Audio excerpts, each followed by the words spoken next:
Hillel and Shammai, the last of the Zugot, those two pairs of rabbis who led the Sanhedrin, created two great schools of students, which are called Beit Hillel and Beit Shammai, the house of Hillel and the house of Shammai. It didn't mean literally a house, but schools of students. We're also told that it's during this period of time, it says when the students of Hillel and Shammai that didn't relate to each other respectfully, they didn't speak to each other properly, that machloket appeared. Disagreements appeared within the Torah. Splits, it's called. Until it appeared, the Talmud says, as if there were two Torahs. And it's a pretty harsh statement. And it's obviously telling us two very big lessons. First of all, that disagreements in Jewish law are far from ideal. They come out of rivalries and certain aspects of personal interaction which are not viewed as positive. That's number one important point.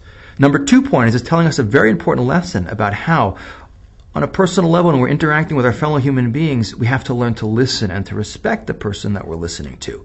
But that's the origins of what's called in Jewish law machloket, disagreements. And if we look at the Talmud, it's interesting when people say, Judaism says, I've often had people say back, what do you mean Judaism says? On every page of the Talmud they're arguing. And this is true.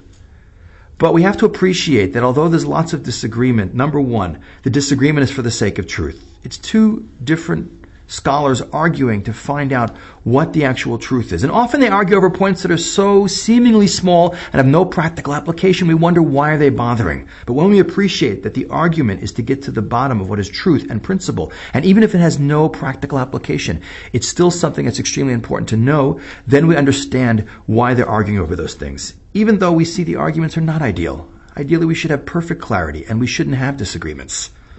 But the other lesson we learn from this concept of machloket is if we look at the machloket itself, the different arguments, we see that it's not over huge issues, really. Rabbis discussing things in the Talmud always have red lines beyond which they don't cross. There's no rabbi who argues, sure, you can eat pork, and yeah, you can light a fire on the Sabbath, and do whatever you like on Saturday, who cares, turn on your television. There are red lines beyond which they never go. But it's in the little details that they're fighting over and arguing over.